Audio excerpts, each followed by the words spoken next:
Hey there, everyone. Welcome back. We are coming to you with another Water Trio episode. I'm joined by my dear friends and colleagues, Alicia and Kelly, and I'm Cassandra. And today we're going to be speaking all things about Queen Elizabeth II. So as probably many of you know, she recently passed away. And so we thought this would make not only a great tribute to her life, but also a really great teaching example for working with charts. And one of the reasons the Queen in particular is a great teaching tool because she had a very long lifespan and public lifespan as well. And so it really does help to look back, research, and test our techniques, which is primarily what we're going to be doing today.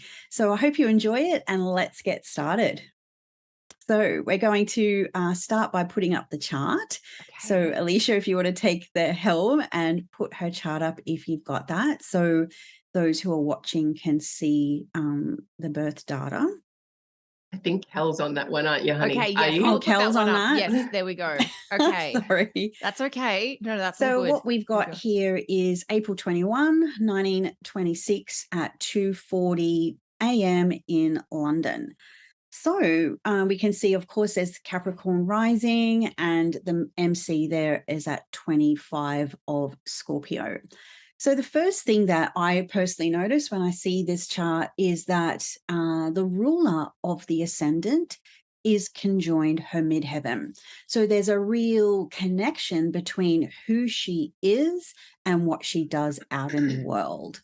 So often when you see this in clients' charts is that they're very there's maybe not a lot of separation between who they are and what they do, whether that is in a public reputation manner or in terms of their career. So I often would see that as not someone who can maybe work a 9-to-5 job and then do something separate on the side. They're very much what they do is an extension of who they are. Do you girls see that as well? Absolutely. Yes. Yeah. And especially because there's an aspect there as well, quite a tight aspect, that sextile aspect. It makes it even. Here we go. Yep. Yeah, even tighter. From the ascendant to that midheaven. There's two. Yes. Yeah. Yeah. It is. It's very tight. What were you going to say? And it's also Saturn in Scorpio. So it's not going anywhere fast.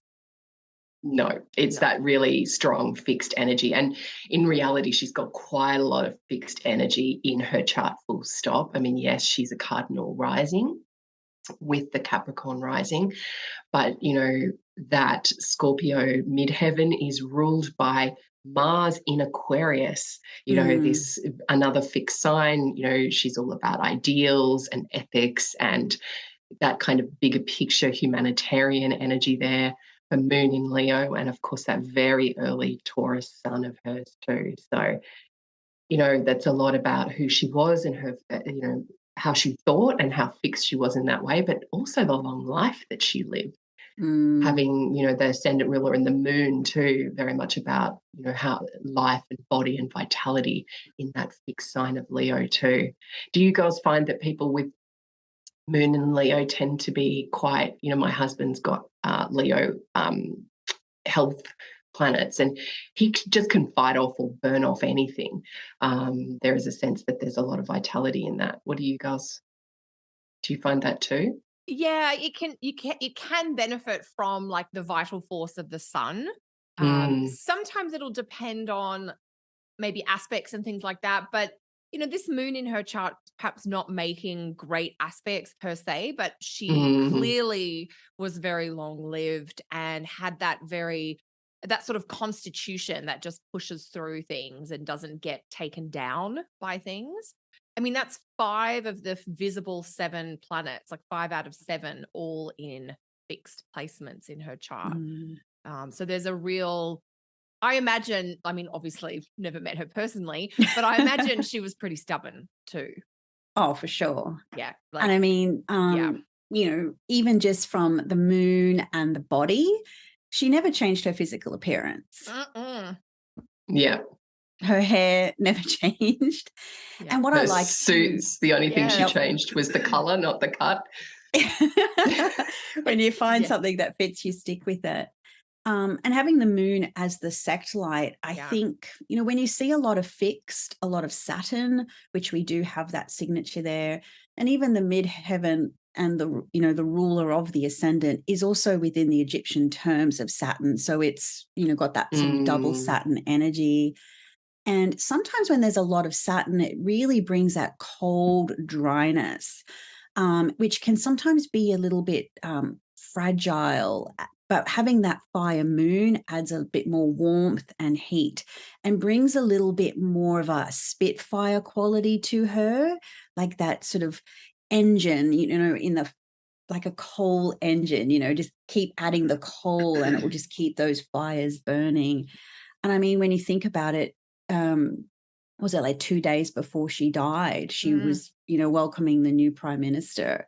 And when you look at those photos, her hand, is kind of black just from old age nearly, but still got her hair done and her smile on. Like there was just nothing that kind of really, I mean, obviously there was some periods of her life that there was a storm cloud or two, but she was unstoppable. Well, and I think with the moon, it's not just what strikes me about the moon. It's so important because it's the sect light, because it's a night chart, as you girls have said, and it is in Leo, which adds all the wonderful things you're talking about. But it's also a first quarter Leo moon. So that is a moon, that quadrant of the moon's phase is that kind of summer fiery. It's very dynamic. It's very bold. It's very energetic. It's very determined. So that phase of the moon I see really reiterates or strengthens a lot of the qualities that we would get from the moon being in Leo as well. And from a physical health perspective, that first quarter moon is it is kind of unstoppable. It gives that really, it gives a fiery spirit even when the moon isn't in a fire sign. So when you have that fiery first quarter moon spirit held in a moon, which is also in a fire sign, it's very, there is a real sense of drivenness or staying course of that energy there. Yeah, you bring a good point up there, Kel. As the beholder of a first quarter moon, I've often found it personally and with other first quarter moons I know and read for, there can be this feeling that if you don't have your hand on the wheel and your foot on the gas, then everything crumbles around you. It's sort of like you has to be that person that has the pedal to the metal kind of thing. And when you take a break, everything kind of falls around you. And if you think about it, Queen Lizzie took over when the sort of at a real decline of the British Empire. And so with this signature in a chart, she would have felt, her duty, as she would say, kind of to really, keep that pedal to the metal in terms of the monarch and the history and for England. So, it was like her had to have her hands on the wheel. And it wasn't like she got to a point in her life and just sort of said, well, I've done enough, Charles, I'm passing the baton on to you. That wasn't going to happen with this signature. No. I think, the comment that I would add to what you were both saying earlier about the ascendant ruler on the midheaven, that's someone, particularly with the sign combinations we have, the Capricorn and Scorpio, that sense of once I make a commitment, I'm sticking it through. I call this like the jobs for life sort of signature. And you girls mentioned the aspect of the Saturn to the ascendant, and the aspect that also catches my mind on that is that Mars, the ruler of the midheaven, is in aspect to Saturn, the ruler of the ascendant. Jupiter is there too, and we'll touch on that in a moment. I find it interesting what I think goes on about that Jupiter, but the fact that the ascendant ruler and the midheaven ruler are in aspect is just further tying. I am my work is who I am. There's not really any separation between the identity in the individual or their career or their public role, which was, and this is a very strong example of that. Yeah. So many great points. Oh my God, you gals. And what else do we want to say at this point? Well, I think I wanted to point out as well that South Node conjunct the ascendant there. I think it's often this can be where a person has a more hidden life, or they lose their sense of self to something. And really, her sense of identity was lost to the crown. I always wondered actually how much of Elizabeth did we ever really see? And I know that as a child, she was quite shy, Mhm. which, the South Node, and she really didn't want to step into the role, and whereas her And neither sister, did her father when, no, he had to take over from his brother. which often is where it makes great leaders, because they are humble, they're not in it for the power. But her sister, for example, would have, she really Margaret. wanted it. Yes. So I think it's that sense there of that invisibility and not self-ambition. Her ambition was duty. Her ambition was, as you said, Cass, it was about nation, putting that first. And I think as well, with that South Node on the ascendant, it often marks a life of spiritual causes or doing things towards a spiritual end. And this is, she was the head of the Church of England as the Queen, and ordained by God as was seen in this way. So there is that sense of doing things on behalf of a higher power down here on the planet, that South Node in Capricorn, that energy there too. Yeah, and in her speech in 1957, which was the first one, that her Christmas speech that was broadcasted, one thing that she really honed in on was sort of traditional values of morality and duty. Mm, And obviously, the traditional side, the Capricorn themes are coming through, but also the Mars Saturn, doing your duty from a higher purpose, the Jupiter, or got from a godlike perspective, and the sort of ethics and morality around that.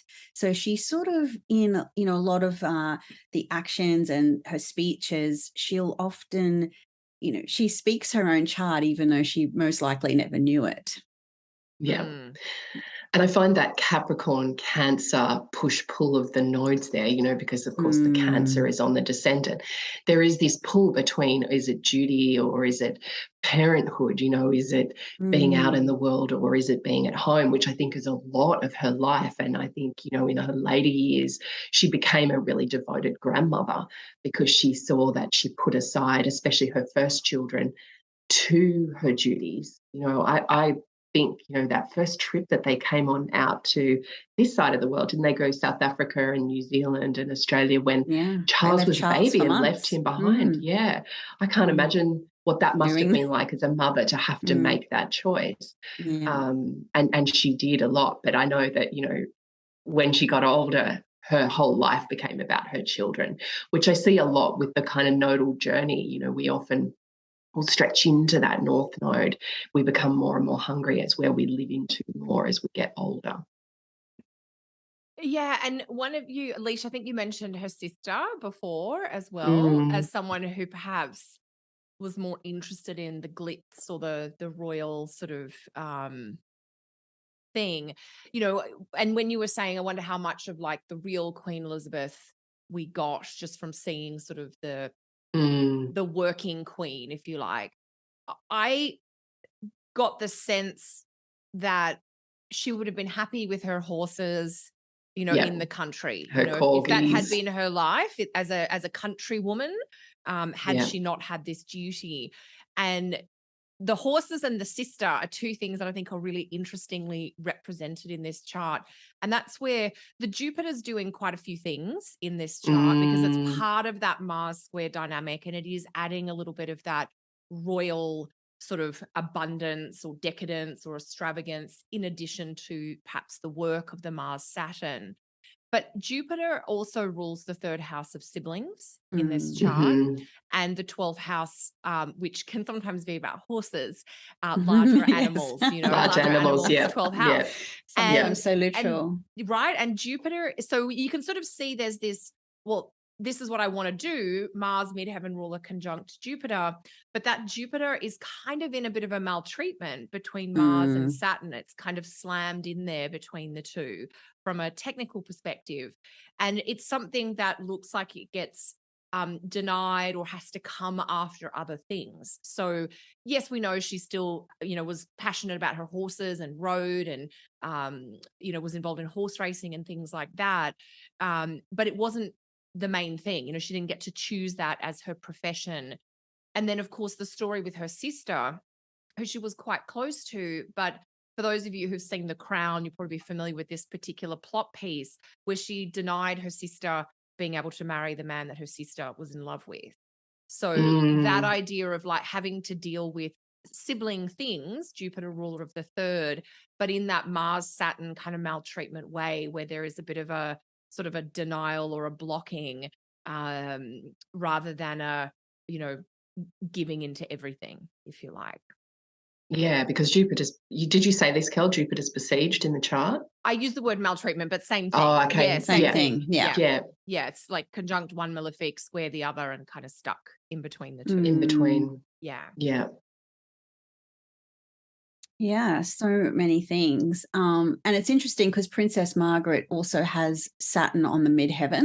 So, she may have been able to sort of see herself as being able to do what her sister could do as well. So, and there's a similar kind of nodal situation. Obviously, it's different signs, but Margaret had it, the North Node in the first. So that would speak to perhaps a little bit what she was hungry for.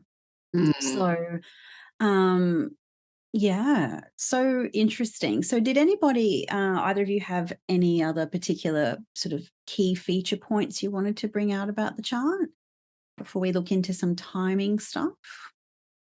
No, I think the only summary statement I would add is that we mentioned all the fixed placements, but the interpretive piece that can indicate is, that longevity or that enduringness. So whether it's in a long-lasting relationship or a long-lasting career, it's that sense of like the fixed and focused. Like once we get into it, we kind of see it through until the end.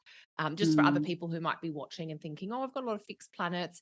But the technical piece that I think really gives this fixed veneer in the chart is that the ruling planet of the ascendant and the ruling planet of the midheaven are both fixed signs. Yeah. So that really adds an anchoring, because you could have a lot of planets in fixed signs, but if those two planets, the ruling planet of the ascendant, ruling planet of the midheaven, aren't, you might get a slightly different tone coming out. And I just want to mention, I know we haven't talked about like the Venus or the Sun, but we might bring that up in the timing piece, unless either of you guys want to say something on other pieces. Well, it just doubles down on the fixity, doesn't it? That Sun does, yeah, for sure. Yeah. And even the fact that the descendant, like 3 of the angles are ruled by planets in fixed signs. So it's just that IC that gets that, Venus in Pisces, which shows, I think in another way that there was this really soft side to her, but she didn't show it to the world. That maybe she showed to her family or her children, that I see there in the 5th, but the world didn't really see that. I wonder if that was, what happened with Andrew in many ways, was that Venus in Pisces wasn't really able to draw the boundaries that were needed earlier. Yeah, and her softness or her kind of like forgiving nature in those situations where maybe that might be questioned. Yeah,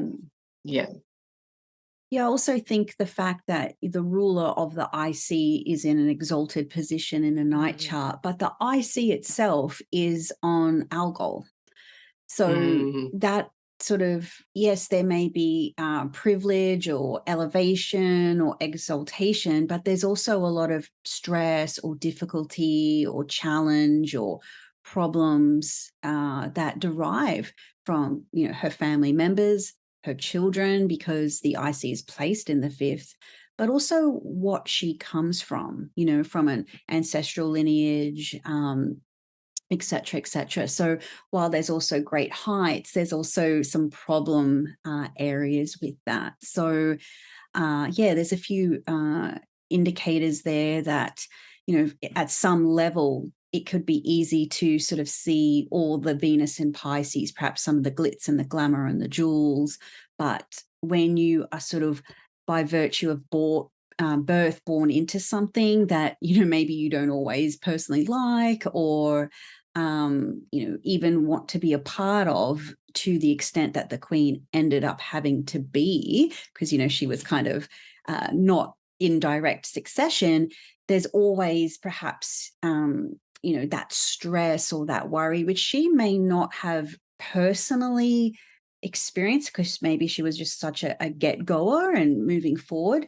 But I could imagine how that would have maybe provided some potential marital problems, or even with her own children, having to be born into something like, I was actually never meant to do this, but my mother kind of chose it in a way, or took it over. So, obviously I'm embellishing about things I don't really know, but I can imagine that could also have been a sore point for the family as well.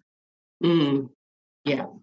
For sure. And then I agree with all those points. And I think what you're really getting at, Cass, is separate to the specifics of Queen Elizabeth's, family life and situation, that you might see a mixed kind of placement like this in the chart, where we've got something ruled by an exalted planet, but it could be with a fixed star that's quite challenging, or maybe it's got, a planet near it that's quite difficult. And you do get, one doesn't cancel the other out. Yes, there's extreme wealth and there's certain, like, privilege, for instance, never have to worry about paying the rent or the mortgage kind of thing, but having, stress or pressure come through other factors.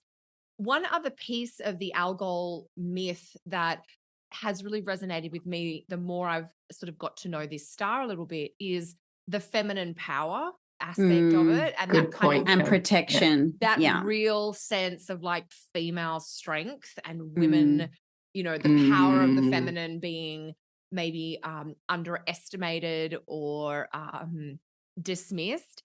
And it's interesting that obviously she was a woman that took on a role that England has had queens before, obviously Queen Victoria and the first Queen Elizabeth, but it was interesting that she really just, part of her stubbornness was, I'm going to do it myself. Yeah, and it was that she didn't deny that she, that I don't know, there's something about the female, like she was a woman doing this role. She was, particularly in the first half of her reign through the 50s, 60s and 70s, when she would have perhaps been the only woman when she was dealing with certain heads of state and certain, and she wasn't particularly educated neither. She was educated at home, so it's not to like be a lady kind of thing. Yeah. Yes. Yeah. But there's a thread with the Algol piece there when she was coronated and she was asked what name will she rule under, and she was like, my own, of course. You know what I mean? Which was not typically what was done. No, yes. They would adopt a name. Yeah. So which is kind of powerful. When you're still a young woman in an age where women didn't take leadership roles, and to really sort of stake her claim. Well, that is, I mean, I know the Queen's role and the royal family, there's a lot of things that they're exploring how to answer for. That feminine streak is really interesting to me. She had a lot of power as a woman at a time in society where most women didn't have any power. Most women couldn't get a bank account on their own. Like they couldn't do anything without a man kind of signing off. And I do think that's an important contribution, that her in this role at that point of time through history, and that being a woman for all of those decades, I think that's an important piece. And I think something about the IC is just so foundational. It's the slab of your life. You can build a house and think about all the pretty fixtures you're going to put in it, but if that slab isn't solid, then the fixtures are not going to remain. But having that 25 degrees, I see there was something very strong and powerful within her spirit in a way.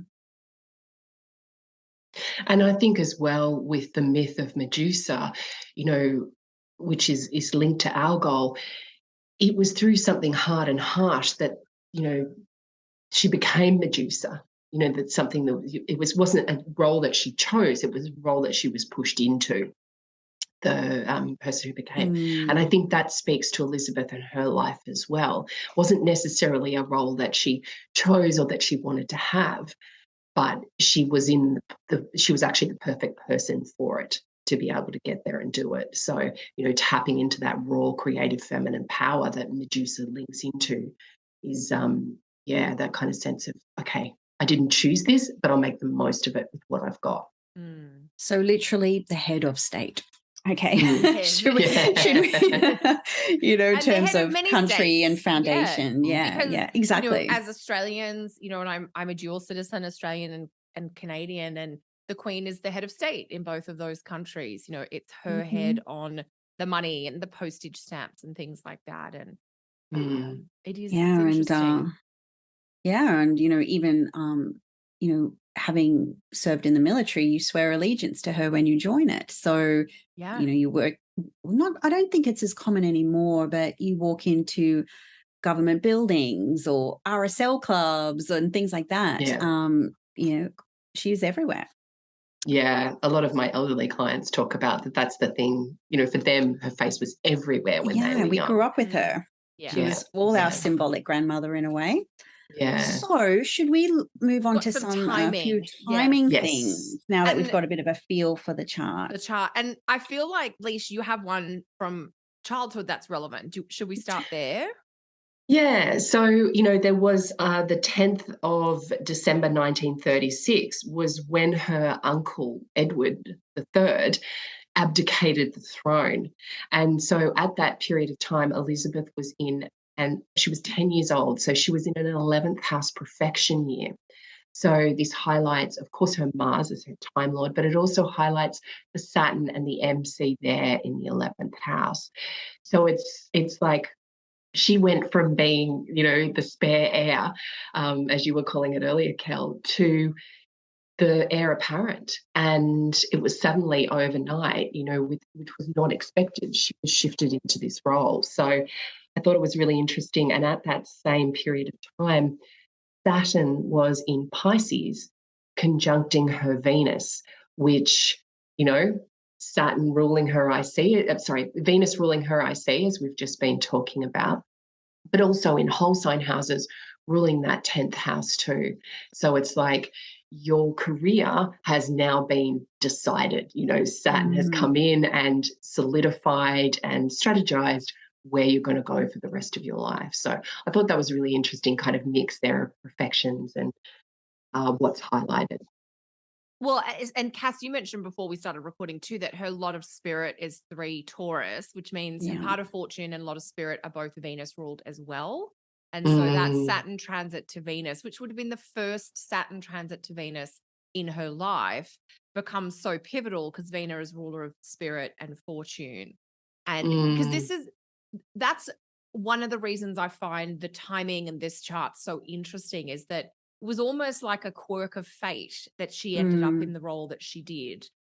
Because had the sort of intended order of things, Edward would have married, I guess, an approved person and had children with them, and the line of succession would have gone down through Edward's family. But, you know, the big drama that played out in 1936, Edward wanted to be with Wallis, and Wallis was divorced, and how could that be allowed in the time?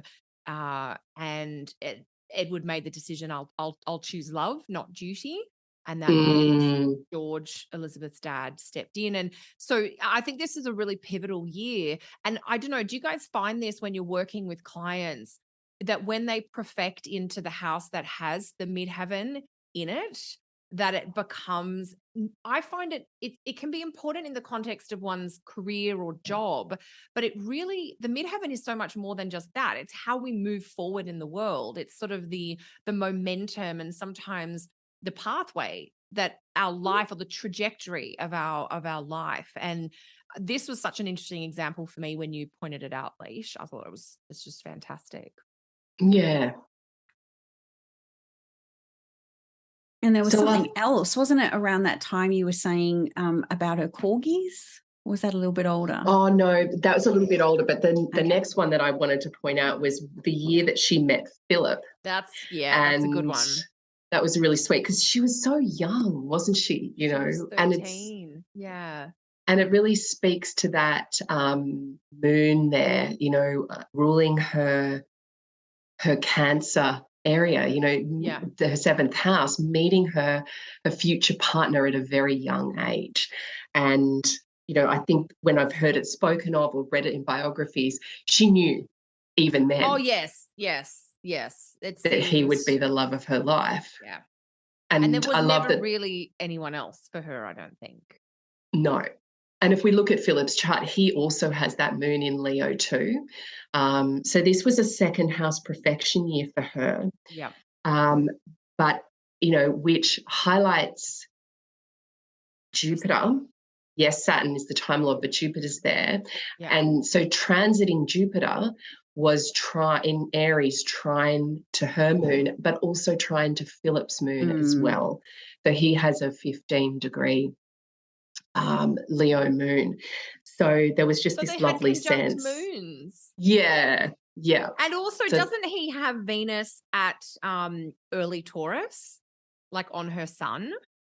Yes, he does. Yeah. So there is that really nice, that nice connection between the two of those. That was and it's in his 10th house. Her sun falls in his 10th house. So, but that's just a nice kind of nod to the synastry between the two of them. When you have moons that are in the same sign as a partner, you're often comforted and feel secure and stable around the same things. What you need to feel nurtured and really loved are very similar. So it can be a really nice signature to have. And the fact that they both had that similar transit really helped. And then I imagine they had some good fights too. Two moon in Leos, like both trying to call the shots or pull rank or something, so to speak. Which was demonstrated really beautifully in The Crown. There was a few arguments in season 1 when they were sort of probably a bit younger and feistier with each other, and also managing their new life, And he's a Leo rising, so he's very fixed too.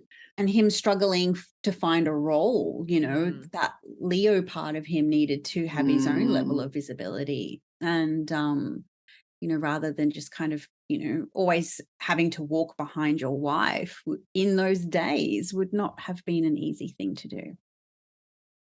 It's so interesting, those dynamics. And of course, as you mentioned earlier, Cass, we can only speak to things that are on public record, and there may be there's a lot that obviously we don't know behind the scenes.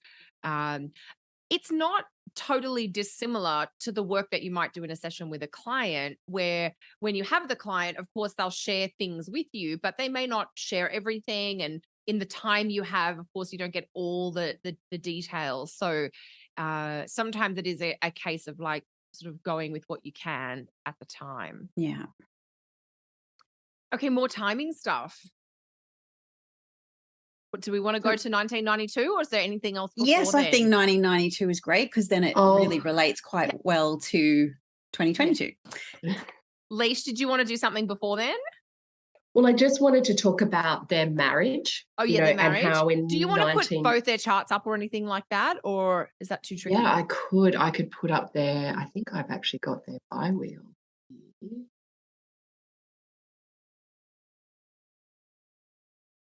I don't have their bi-wheel easily accessible. Even just two separate charts, and then we can look on the screen or what have you.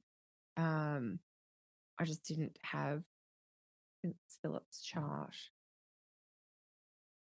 because he was a Gemini. I was trying to think about what is his sun sign. So he was a Gemini, June 10, I think, with the moon in Leo.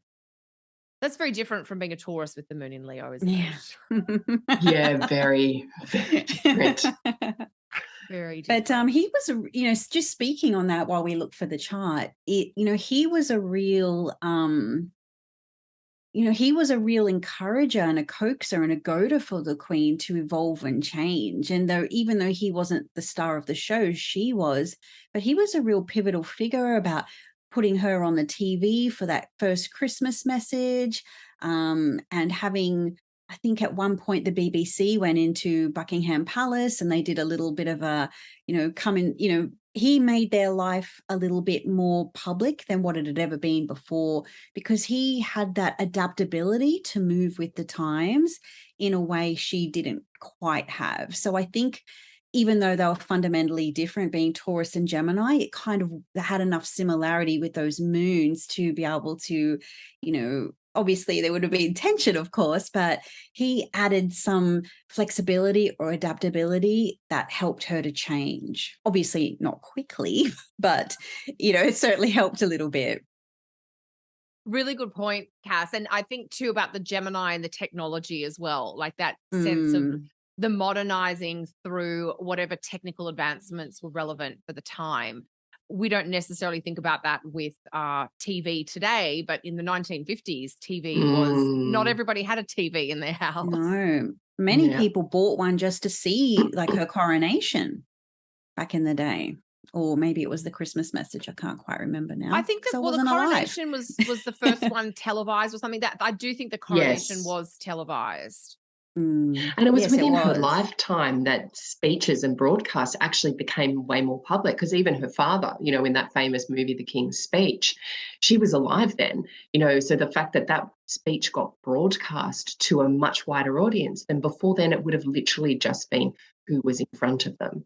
So in her lifetime, it became that kind of, okay, from being able to physically touch who was around them to being able to be all over the world. Was a huge change. And I think that that actually speaks to her cardinal angles as well, that she was able to kind of go with things, you know, to kind of, when she saw the point of doing it, it was important that she knew she had to go.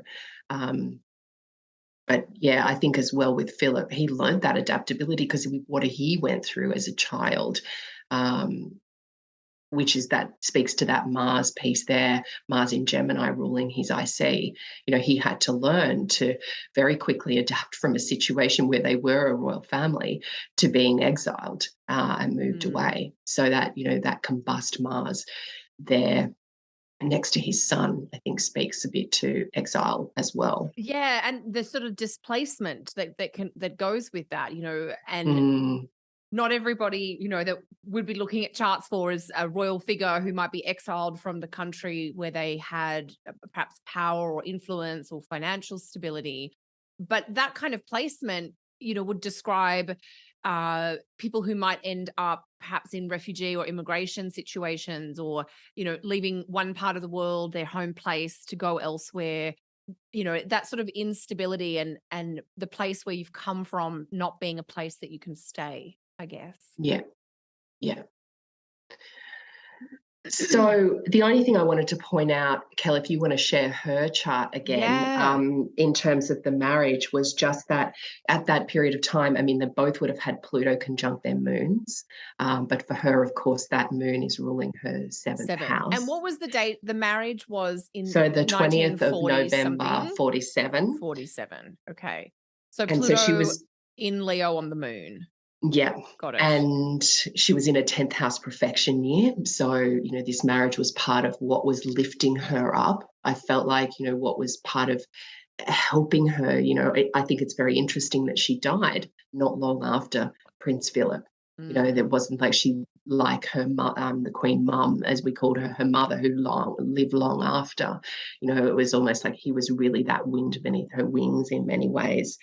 And also she just had a progressed new moon when they got Gemini. married. So she just a few months before then. So it really shows that she's in a whole new life, a whole new cycle. Relationship cycle in particular. Exactly. Yeah. It's interesting you brought up the reputation stuff, Leash. Obviously in this case it's quite obvious, but I can't remember which author, but one of the traditional authors, it's explained in Deb Holding's Temples of the Sky book, where the 10th house, in one of the authors, does speak to the 10th house as being a house of marriage, because it traditionally does change your reputation. You become the wife of so-and-so, or, you know, and you change your name. And so in the modern day, it's like, well, if you've got an established career in your maiden name, do you then go change your name when you get married and have to, you know, have a different name publicly? So yeah, you do. And so you do see that a lot, because marriage is you know, not necessarily do both people change their names, but in addition to the name change, marriage also confers different responsibilities and status and tax obligations often. So there's a lot of things that, you know, you tick a different box on forms and things like that. And, you know, in many countries, taxes are filed differently and you're treated differently. So there's a lot of things that do change that kind of speak to those public titles or roles, even for everyday people, that are sort of conferred upon us at marriage, for instance. And so that's always sort of made sense to me, even though I know sometimes students get a bit confused about it. Yeah. So 1992, huh? Or do we want to talk about the coronation quickly? I think we should jump to 1992 from the standpoint that it's, people will remember that. It's a really key rule. Yeah. So did you want to take that one away, Leash?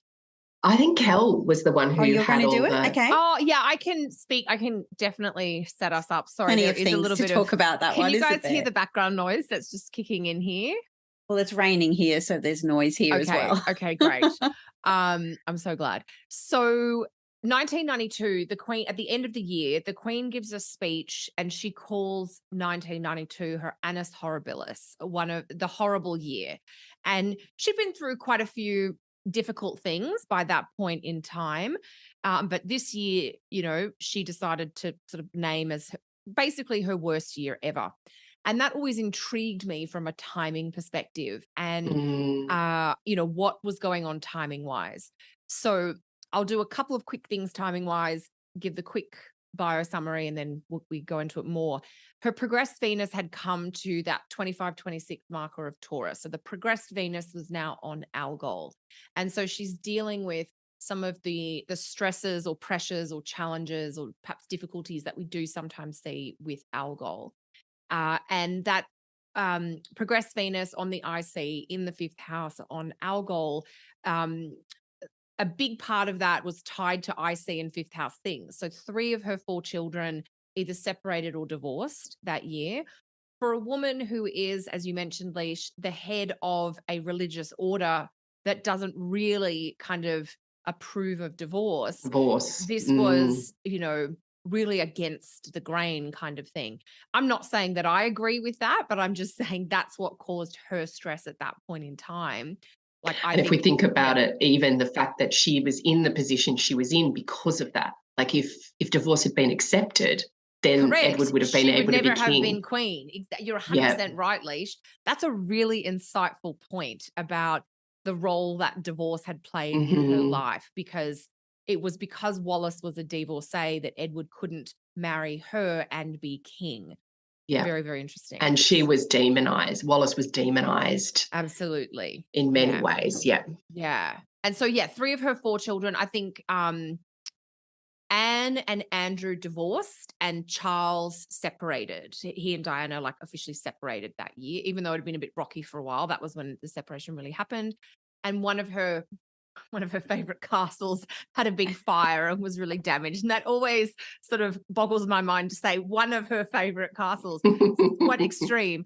But we see the connection to the IC. And the other piece, there's so many layers to the timing at that point in time because you can bring in all the transits. But the other progression I'll just add is that the progressed moon phase at that point was full moon. And so we get these difficulties going on, but they're very public.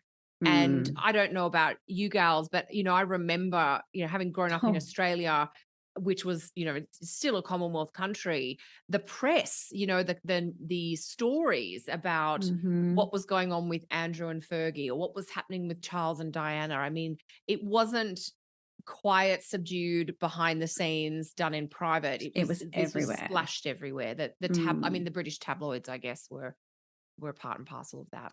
I mean, wasn't that the year the biography came out that talked Andrew about, Morton. and that talked about, everything going on, that Charles was still seeing Camilla and that Diana had tried to commit suicide. And, that was all she part did that big interview as well.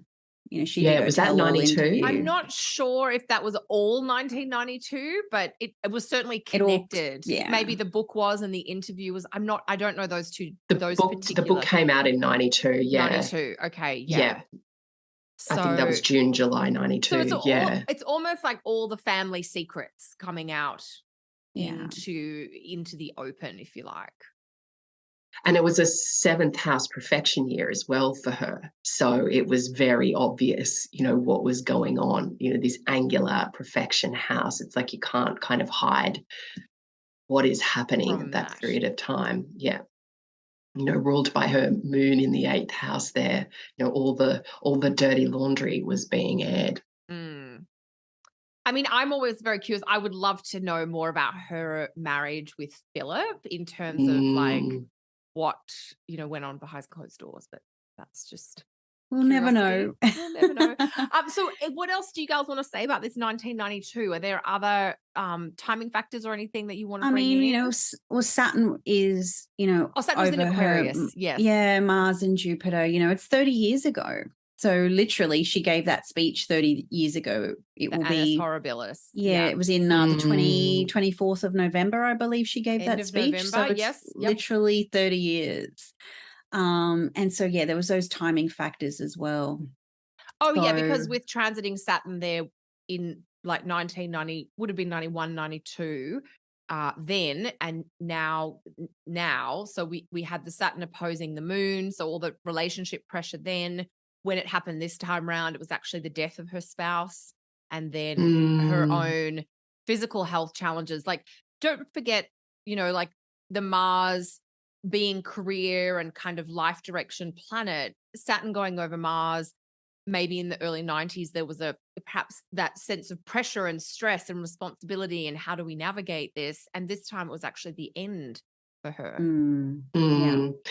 And also it's that, Saturn is her chart ruler. So that was Saturn square Saturn.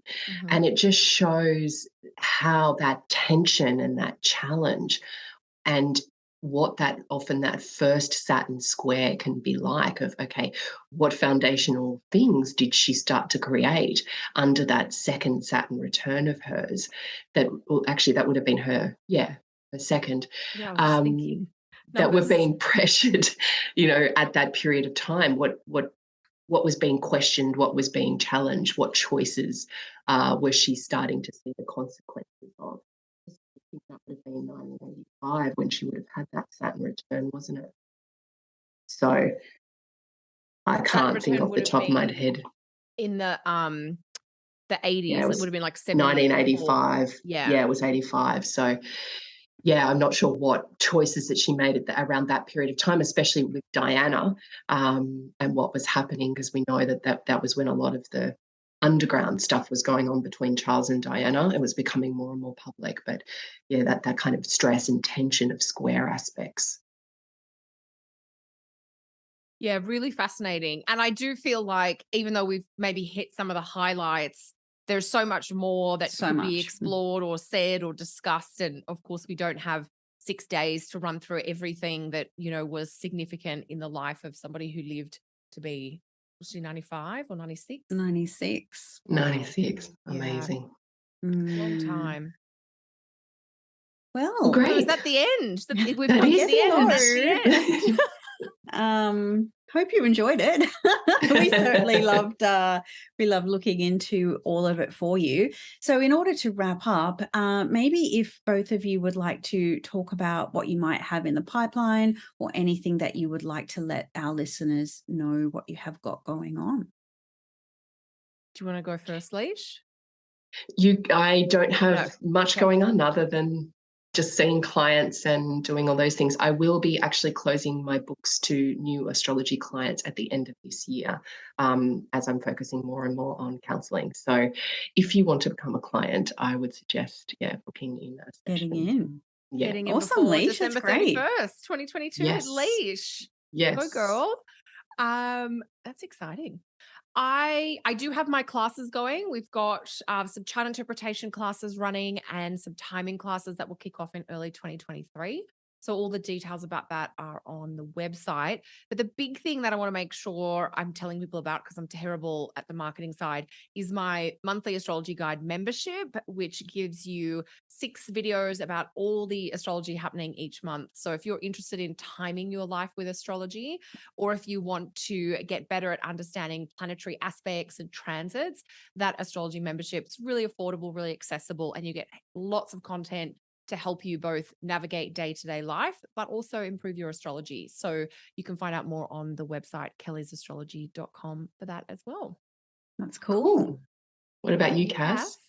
Oh, well, I'm still running my group of students, so still teaching, doing plenty of writing, and yeah, I have my Golden Circle Club. So that's probably where all of the where you'll find me the most. So again, similarly, it's guiding you through the astrology. We do monthly Q&As, all sorts of good stuff there. So again, CassandraTindall.com is the place to find us, and we'll pop all the links and what have you in the show notes below. So thank you, girls. It's been wonderful to do this with you once again. So fun. And if anyone has any thoughts or Yes, comments, we'd love to see them below. Your thoughts about the charts of what we've been discussing. And then if there are any charts of people that you'd like us to look at in the future, let us Yeah, that's know. a good idea. There's lots of really interesting people in the world. And of course, we have some people that we're interested in. But if there are charts of people that you want to look at, the only challenge, because I know we've asked this before, is we do have to have a birth time or a birth chart for them. So that can be the trick sometimes. But yeah, let us know and make sure you subscribe wherever you're listening to this episode. Cool. Thanks, guys. See you later, everyone. Thanks for listening.